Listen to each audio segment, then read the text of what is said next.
असदुद्दीन ओवैसी भी हैं, इनका एक बयान लेकिन मैं आपको जरूर सुनाना चाहती हूँ, देख लीजिए भाई, दर्शकों को ये ना लगे कि अपने मन से मैंने पर्ची बदल ली है।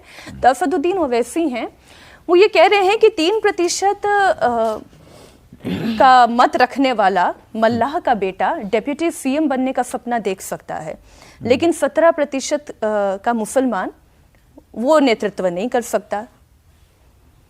यदि जनता उनको चाहे, जिताए, तो नेतृत्व करने में कोई, अब्दुल कलाम तो राष्ट्रपति रहे हमारे भारत के, और अब्दुल कलाम ने तो बड़ा भारत का प्रथम पद है, प्रथम पुरुष उसको कहा जाता है, प्रथम नागरिक कहा जाता है। तो प्रथम नागरिक का पद उन्होंने संभाला अब्दुल कलाम जी ने बहुत अच्छे से, क्या अभूतपूर्व मिसाल मैन के नाम से जाने गए।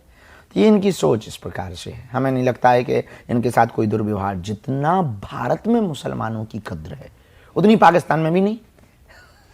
तो फिर ये आरोप आप पर क्यों लगता है कि आप जो है हिंदू राष्ट्र, हिंदुओं की बात, जातिवाद को खत्म करने की बात तो करते हैं, लेकिन मुसलमानों को बिल्कुल ऐसा आप तिरस्कृत कर देते हैं जैसे उनकी जगह है ही नहीं हिंदुस्तान में। हमने ये नहीं कहा, उनके भी पूर्वजों ने आजादी पे सहयोग किया है भारत का।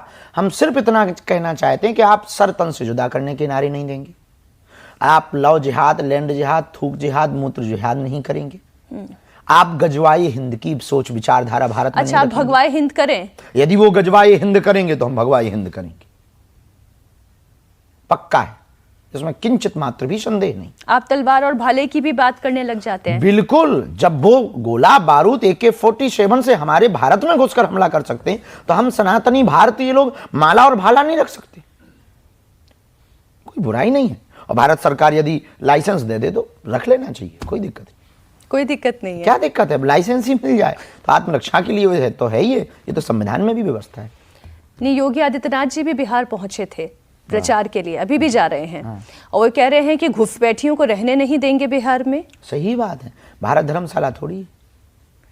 लेकिन घुसपैठियों का ये चुनाव में क्या लेना देना, और एक वर्ग मुस्लिम समाज एकदम से ये समझने लगता है कि घुसपैठियों का मतलब सीधा टारगेट मुसलमानों पर हो रहा है। ये बुलडोजर की सोच कहां से आ जाती है? किसी रिपोर्ट के अनुसार जी, पूरे भारत में 10 लाख से ज्यादा लोग शरणार्थी के रूप में, 10 लाख से ज्यादा लोग, और लगभग 1.5-2 लाख तो दिल्ली भर में, और पश्चिम बंगाल के रास्ते से, झारखंड के रास्ते से, बिहार के रास्ते से, वो सर्वत्र पूरे देश में भरे हुए, चाहे वो बांग्लादेशी हो, चाहे वो रोहिंग्या हो, कोई ना कोई रूप बना करके भरे पड़े। ये इस देश के लिए खतरा है। इसलिए हमारा मानना है, हमारा मत है कि भारत धर्मशाला नहीं है।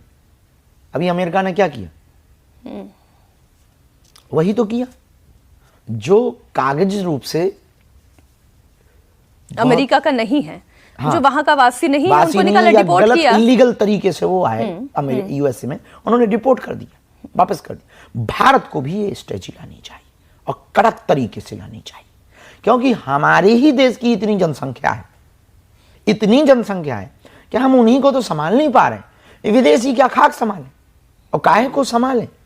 अपने कम है क्या? अपने जब कम हो तब अपन विदेशियों को बुलाए कि भैया मकान खाली लड़े आ जाओ, और वो आज 10 लाख है, कल वो 20 हो जाएंगे, फिर 30 होंगे, फिर हमारे ही मकानों पर कब्जे करेंगे, फिर वो मालिक होंगे, हम लोग नौकर हो जाएंगे, हम लोग धीरे धीरे डायनासोर की तरफ लुप्त हो जाएंगे, उनका देश हो जाएगा, लो भारत खत्म हो गया।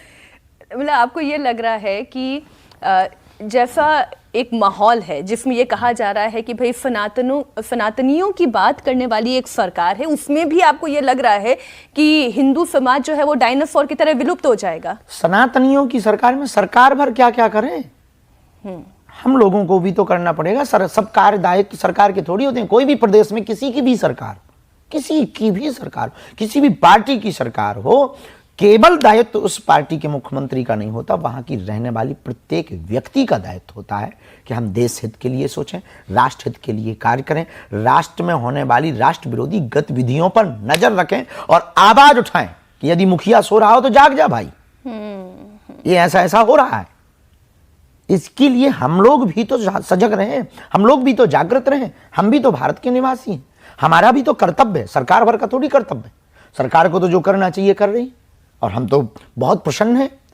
प्रधानमंत्री जी के राम मंदिर के कार्य से प्रसन्न है, महाकाल लोकल न्यास के कार्य से बहुत ज़्यादा प्रसन्न है, गंगा के निर्मल घाट से, काशी से हम बहुत ज़्यादा प्रसन्न हैं, काशी कॉरिडोर विश्वनाथ के कार्य से हम बहुत ज़्यादा प्रसन्न हैं। और साधु संतों के लिए, सनातन के लिए, चाहे वो छठ पूजा का पर्व हो, चाहे वो सनातन का कोई भी पर्व हो, भव्यता दिव्यता। अब इस बार तो, पिछली बार तो दीपावली दिल्ली में नहीं मनाई गई थी, इतना गाजा का, रूस का, यूक्रेन का युद्ध हो रहा, इतना प्रदूषण हो रहा था, भयंकर प्रदूषण हो रहा था, लेकिन उससे दिक्कत नहीं थी। 25 तारीख आती है क्रिसमस डे पे, इतने पटाखे फोड़े जाते हैं, उससे प्रदूषण नहीं होता है। 1 जनवरी को न्यू ईयर आता है, इतने पटाखे फोड़े जाते हैं, उससे प्रदूषण नहीं होता है। शादी ब्याह में इतने गोला बम बारूद चलाए जाते हैं, उससे प्रदूषण नहीं होता है। क्रिकेट मैच लोग जीतते हैं, उसमें करोड़ों के पटाखे जलाए जाते हैं, उससे प्रदूषण नहीं होता है। नेता राजनीति में चुनाव जीतता है तो पटाखे जलाए जाते हैं, उससे प्रदूषण नहीं होता है। लेकिन दिल्ली में कुछ लोग ऐसे भी थे, मुंबई में कुछ लोग ऐसे भी ज्ञान दे रहे थे, बोले दीपावली पर पटाखे जलाओगे तो प्रदूषण हो जाएगा, ये ब्रह्म ज्ञान दिया। लेकिन इस बार दीपावली बहुत अच्छी मनी दिल्ली में, हमें खबर है। वो बात अलग है कि उसके बाद धुआं बहुत छा गया। धुआं छा गया। अभी भी दिल्ली एनसीआर का AQI लेवल 400 पर है।